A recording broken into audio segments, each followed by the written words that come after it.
It's the story of an American held in a dark Venezuelan prison. Then all of a sudden, they all kind of lined up.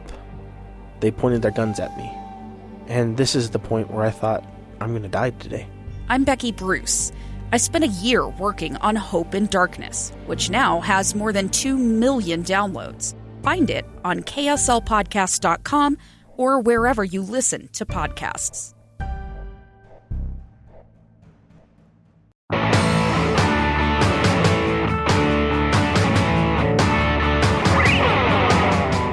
Hey, welcome to Project Recovery, a podcast about addiction, but more importantly, about recovery. My name is Casey Scott, and we're proud to say we've got brand new sponsors right here on Project Recovery. It's useonlyasdirected.com, where they've got your three-part solution: speak out, opt out, and throw out. Now, Dr. Matt, we've been doing this for over a year now, and there's been a lot of our guests who have come to us and who their addiction started with a legal prescription. I think that's more than half of the stories that we've covered is people going in, having a surgery, they've had an injury in sports or some other way, and the pills are what hook them. Yeah, and so then they go from that, and when they can't get their prescription, they lead to street drugs, and we've heard some amazing stories of recovery, and we hope to share more of those throughout the next year, but we're super stoked about useonlyasdirected.com becoming our new sponsor right here on Project Recovery. Yeah, they do great work, and I'm excited to be working with them. And we'll have one of them on, or someone from their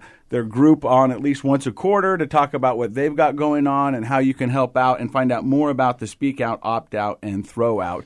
But right now, we're 6 feet away from everybody. We're right here smack dab in the middle of the quarantine. And what have you been doing to kill your time, Dr. Matt?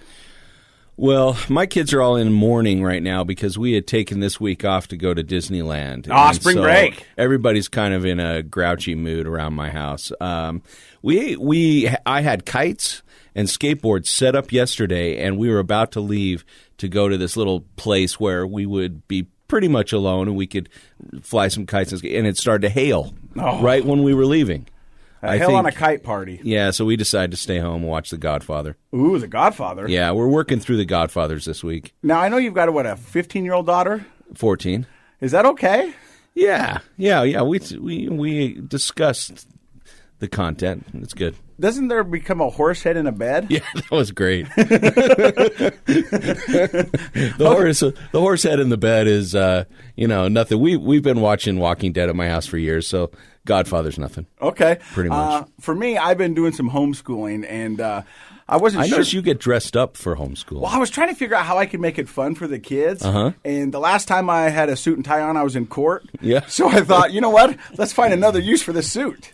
Yeah, so I dressed you look up pretty good in that suit. And I was going to be the principal, the teacher, the home ec, and all throughout the day I had outfit changes. So the kids would be studying. I go, wardrobe change! Did you get some short shorts with a whistle for PE? Yeah, I had a bandana, the mullet kicking out the back. Nice. It was a lot of fun. But, I think once again, I know we talked about this on the last podcast, is that this could be a real great time to utilize this with your family and make connections and memories that they're going to remember for their life. Oh, I really do think that this is an opportunity not to waste as a family. Some of us, like myself, I'm still doing telemedicine, and so I'm on video chats with patients during the day, but it still results in me being home way more hours, no commuting. I'm home for lunch. I don't have to leave as early in the morning. So I definitely am recommending everybody look for opportunities to do fun, silly things together. And we'll get those kites out when it's not raining, and we'll do that kind of stuff. And we have a game tournament going on right now at the house where everybody has to, right now we're on Battleship.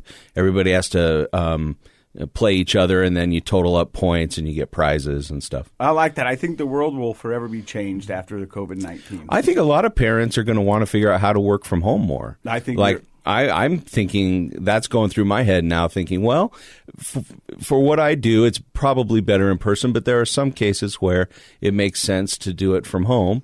And if I can figure that out, it gives me more time with my kids. So One thing I've noticed, though, is that, when I was working all the time, all I wanted to do was be home, sit on the couch, and watch TV. And now that's all I can do. That's the last thing I want to do. Yeah. I want to get out, too. It's been kind of driving me crazy, so I was glad to come down here to the studio today. Well, as they say in the industry, the show must go on. So we've got another exciting guest today. We've got Alan Richards here. How are you, sir? I'm doing well. How about you guys? Good. And you reached out to me via our email and said, hey, look, I've got a story, but mine is a little unique. What makes your story unique to the recovery world?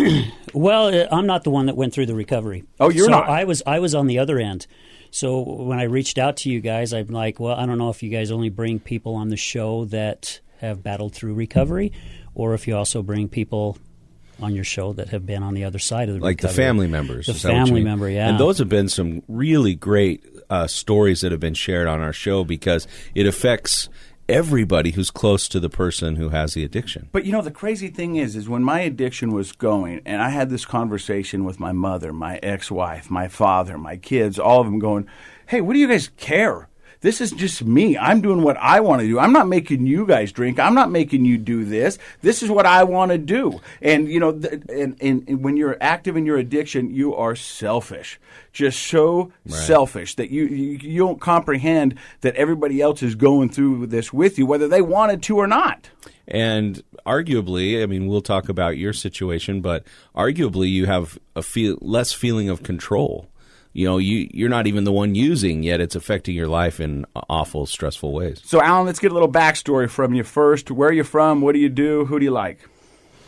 Well, I am from West Jordan. Grew up there. Parents moved out there in 1970, 71, so back when it was the country. Is that why you're dressed like a good guy in a cowboy western? It could be. I used to have the nickname Cowboy, and I don't dress like a cowboy, but I guess it's because I have cowboy boots on all the time. White cowboy boots, a pressed white shirt. Yeah. You're looking sharp, buddy. Oh, thanks, man. I appreciate it. We wish Matt would have dressed up for you, but he's working from home. This is the best I could do today. So you grew up in West Jordan, but never had a problem with alcohol, drugs, any of that? No. Now, I've done those. Of course, growing up, I drank, and back in the days after high school when I got into construction, most of our weekends were, we were partying with the alcohol and pot or whatever else came through our door. But as my wife likes to say, I'm a normie, I guess, to where, you can have it, and then once it's gone, you're good till the next time. You can walk away from a beer. Yeah. You can walk away from a joint. Yep. And you take it or leave it. Yeah, absolutely. But so you did that for a while, and then you got married. Yeah, a couple times. Oh, a couple times. There you go. Yeah. And so let's talk about who you're talking about now. Are you still with that? Yes, so I'm still with my wife. We've been together 14 years.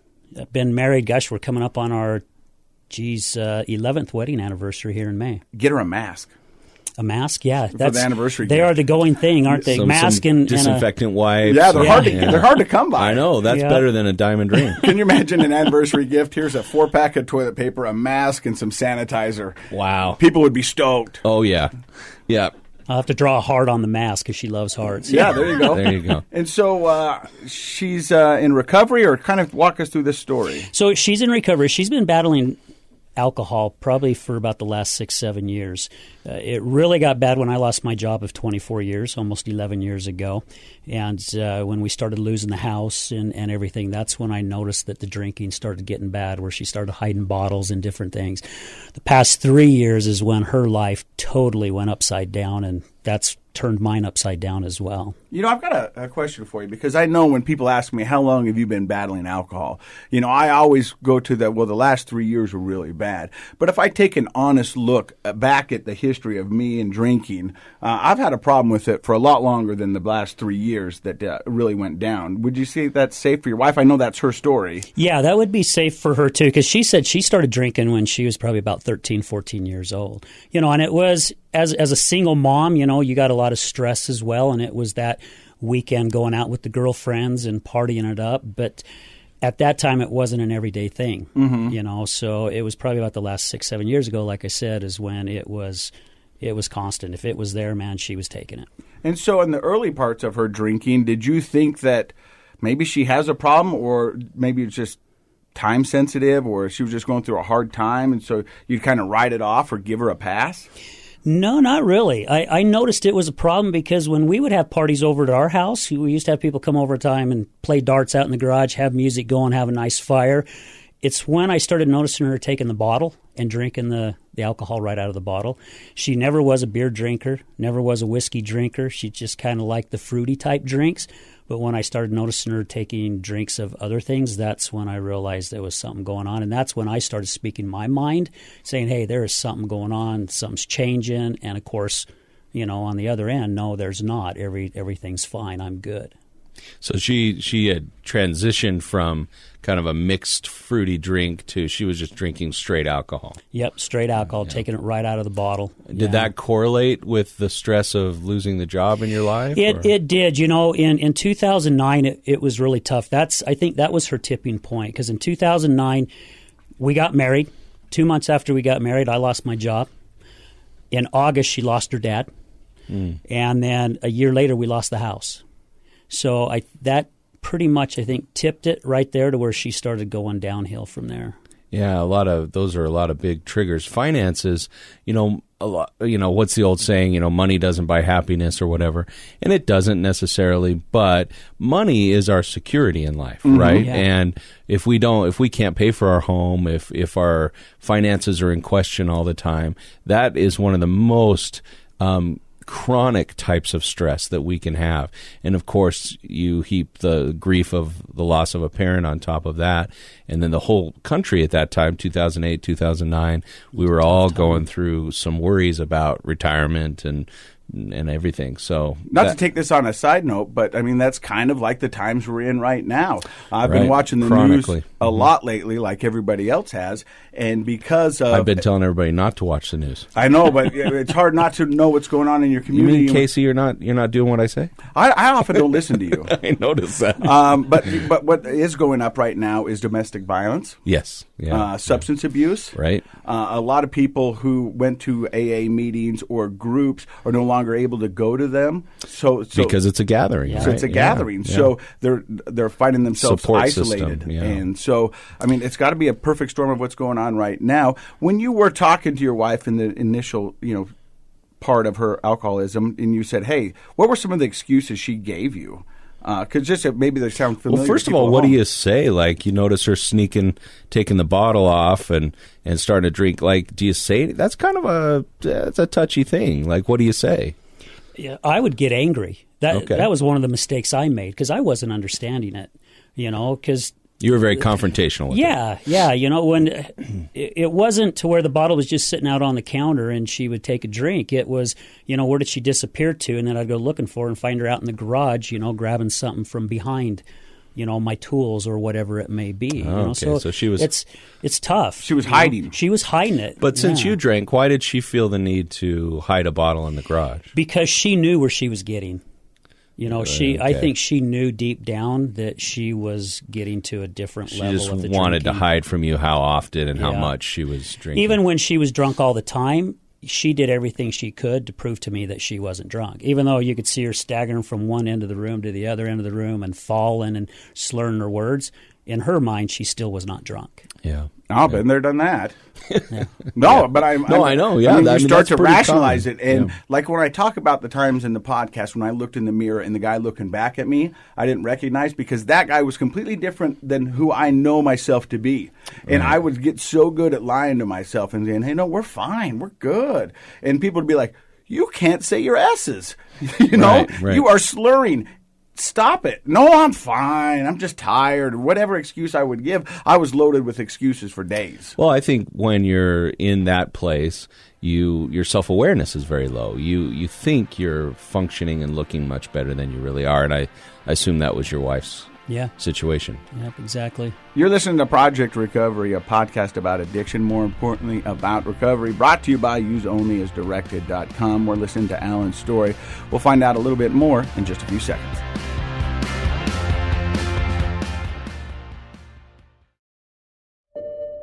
I'm Dave Cawley, investigative journalist and host of the podcast Cold. In October of 1985, a woman named Cherie Warren left work at a busy Salt Lake City office to meet her estranged husband at a downtown auto dealership. She never made it home. Cherie's car surfaced weeks later in Las Vegas. In the parking lot of a hotel casino. No one knows how it got there. Strange. It was strange. Both Cherie's estranged husband and her boyfriend raised suspicion for investigators. I kind of thought that he might have done something. But no arrests were ever made. In Cold Season 3, we dig into double lives, make new connections in the case, and examine the difficulty raised by reasonable doubt. We want answers just as much as anyone else. They have creeps like that now too, so nothing's changed. That's the new Cold Season 3, The Search for Cherie, now available anywhere you get your podcasts.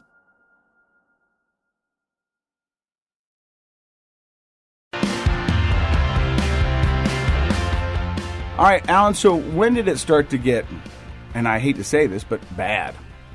Like I said, about 3 years ago, it really got bad. You know, the crazy thing was that she went 13 months sober. She got herself clean. Our relationship was incredible. And then one weekend we decided to do like a stay vacation. I won a overnight stay, free stay at one of the local hotels, and we went over there and played some rummy. And it got to where she was comfortable to where I could have a drink in front of her and she was fine. I got up to go to the restroom, and when I came out, I saw her and put my drink down. I'm like, what the heck did you just do? And, of course, she got all defensive. Oh, no one can make a mistake around Al, you know. Everybody's got to be perfect. And I'm like, babe, that's like taking your first taste of blood and you're a vampire.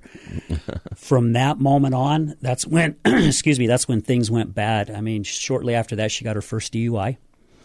Then about 3 weeks after that, she got pulled over for driving on a suspended license. They said she was drunk, even though they found no alcohol in the vehicle. And they had her do a blow test. I can't remember what you call it, breathalyzer, about 3 or 4 times. She passed it each time. And then they still threw her in jail. About shortly after that, she ended up getting her second DUI, ran into a parked vehicle. She was actually looking for me. I took off because I couldn't deal with it anymore, and she was looking for me, ran into a parked vehicle. That's when her life went upside down. She's been in and out of jail over and over. I ended up having to file a restraining order on her, and I'll do my best try to not get emotional, but that is one of the hardest things you do when you care for somebody is to put a restraining order on them so you don't have to be around them anymore, because the pressure of everything was getting to me so bad that literally last June I was on my way home to grab my pistol to go up into the mountains. I was done. I had had enough of it. But just watching her go through that suffering, you know, no one, like you said, Casey, you looked in the mirror and you know who you are. But when you're that deep, it's hard to pull out of that. And I knew who this woman was. She's who she is. She's an incredible woman. Yeah, she has so much to offer, and everything throughout her life. If you know her life story, she's been through a lot. She really has. She's been in relationships where she's been mentally abused, physically abused. You know, she had issues growing up, teased all the time, and all this just compounded on her. And that was her release was drinking. And it took her down such a deep hole. And I know this woman is not this woman that she's being at that time. So you say you were on your way home to grab a gun because you just wanted to end it all. Yeah. Walk us through that. Man, I was coming home from a networking event because I do a lot of networking through chambers and different things. And I don't even remember the event that I was coming home from. I mean, I was totally lost in my head. I couldn't figure out. A therapist told me that I had a little bit of PTSD because my emotions were all over the place. But I was on my way home, and I'm just like, I'm done. I cannot walk into that door anymore and go through what I go through on a daily basis. Kit, I mean, it may be sensitive material, but can you talk about that? I mean, well, it must have gotten to a point that was pretty out of control to file a restraining order. What led up to that? Well, it led up to it because, you know, I'd get home and she'd be drunk. You know, and then, of course, I would be upset. And when I got upset and I would start getting on her, she was already drunk. And so she would start getting on me, you know, and she'd start slapping on me. And one night she threw a knife at me. It was a butter knife, but, you know, it's still a knife. Right. And I'm like, I don't believe where this is going. It is getting way out of hand. And I have a couple good friends that work for the West Jordan Police. And I called one of my friends and I said, what do I do? And she said, Al, you got to get yourself out of this situation before you end up in handcuffs. because you're getting to that point now. And my anger was getting to that point. I mean, I went through anger management back in my middle 20s to learn how to control my temper. And I could feel those blinders coming back on, and the last thing I wanted to do was hurt her. She's just this gal that's 5'2" and weighs 115 pounds, And it was just that battle. I mean, literally, it was like, I've not ever been on a battlefield. I don't know what our soldiers go through, but walking into a house where you could just feel that negative energy as soon as you walked through, and just know it's going to be a long night. I mean, there was times I was up till 1, 2, 3 o'clock in the morning because she wanted to leave and walk out the door, and the last thing I wanted her to do was leave because I don't know who's going to grab her. Well, she wouldn't have been in a safe situation, right? No, and that's why that day, last June, I'm like, I'm gonna go home. I can't do this. I think some people don't quite understand what it's like to have that sort of chronic, constant stress, never knowing what it's going to be like. You mentioned that feeling of anticipation. What's it going to be like when I get home? What kind of state is she going to be in? Are we going to have a nice evening? Are we going to be up till 2 a.m. fighting? That happening every single day just does wear a person down. And I think your therapist was not out of line to say that you had some symptoms of post-traumatic stress, because that stress just chronically stays with you and becomes associated with the house and the relationship and coming home and time of day and those sorts of things. It can wear a person down to where you tend to feel hopeless. Yeah. And hopelessness is kind of that first step towards thoughts of suicide. Our home is supposed to be our sanctuary. That's where you're supposed to get reprieve. That's where you're supposed to come recharge your batteries, spend time with your loved ones. Ideally. That's what it's meant to be. You're supposed to be in a perfect For a lot world. of people, though, especially when substance abuse is part of what's happening at home, home does become sort of a battlefield. It becomes a place where you just never know, is it safe? What's going to happen when I get home? And so ideally, we try, I think most people have that ideal. They try hard to make their home a happy reprieve from the world, but for so many people, at least at periods of times in our life, it may be the opposite. Yeah.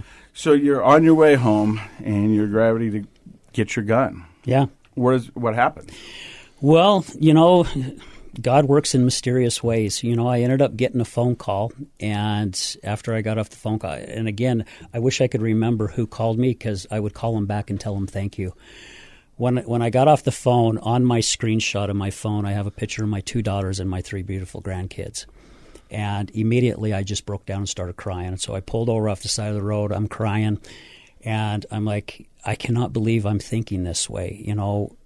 Just because of what's going on in my home life, I'm thinking about going and taking my own life because I'm so tired of all the bull crap that I'm going through. But if I do this, I have now just taken time that my kids and my grandkids have time with me. And I'm thinking, I basically thought of myself being selfish of thinking that way.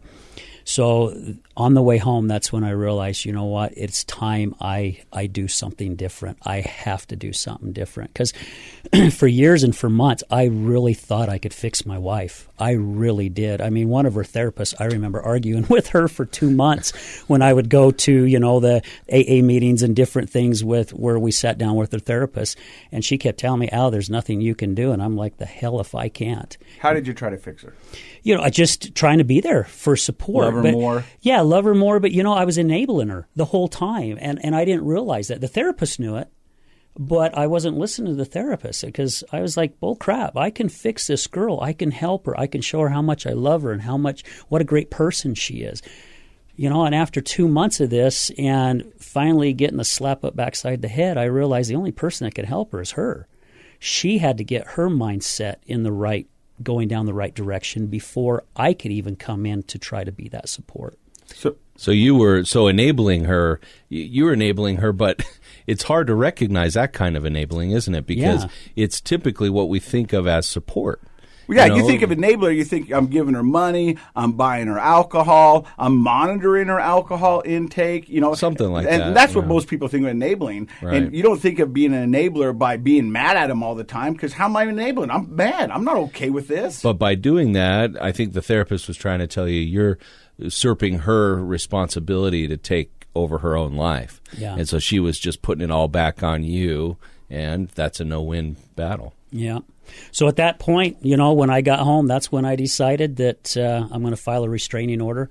My cop friend is the one that told me, and I kind of joke about it a little bit where I took her advice. I say about that much, which is about half an inch, and then one of my other wife's good friends called me to check on things and see how things were going, and I was telling her how bad it has gotten. And she's known my wife a lot longer than she's known me. And she goes, Al, this is what you have to do. You have to do this. And she goes, I love your wife to death, but you have to take this next step. And that's when everything clicked. And I'm like, all right, it's time. And that's when I filed the restraining order. I had to have her thrown in jail. And that's a tough thing to do. Again, I mean, this wasn't one of my kids, but still it's somebody that I care about and love dearly. It's your wife. Yeah, and I have to throw her butt in jail, and it's a hard thing to take. But in all honesty, really, at that time, things have changed. I mean, things have really turned around, and it's been a slow go. I'm not saying it just like a snap of the finger. Everything was, flowers the next day. It's taken time. How did she take being thrown in jail? Not very well. She said that she was never going to go back, and she went back a number of times. This last time, what was it? I don't know, August or October or something of last year, the last time that I had her thrown in, she was there for 40 days. And they ended up throwing her in the C block. And I don't know how these jails work, but C block is where a lot of the bad people go who are in trouble all the time. And it literally scared the crap out of her. And I ignored her phone calls for quite a long time. After about 3 weeks, I decided to start taking her phone calls. And she was still mad at me for throwing her in jail. But then about a week after that, I think all that alcohol got out of her system, and she started waking up. And she's like, do whatever you can to get me out of here. She realized laying in her bunk one day that if I continue doing what I'm doing, this is how the rest of my life is going to be until the alcohol takes my life. And since then, it's been an uphill battle, I guess, but it's been the good battle. We're going to hear about that battle in the second part of Project Recovery. You're listening to Project Recovery, a podcast about addiction, but more importantly, about recovery.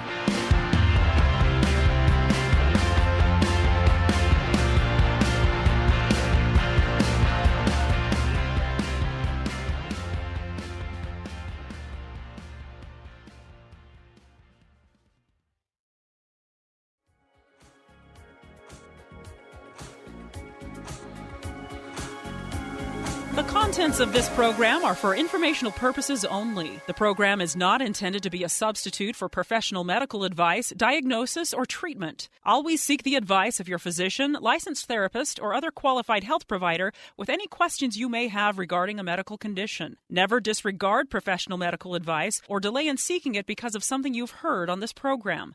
KSL does not recommend or endorse any specific tests, physicians, products, procedures, opinions, or other information that may be mentioned on the program. Reliance on any information provided on the program is solely at your own risk.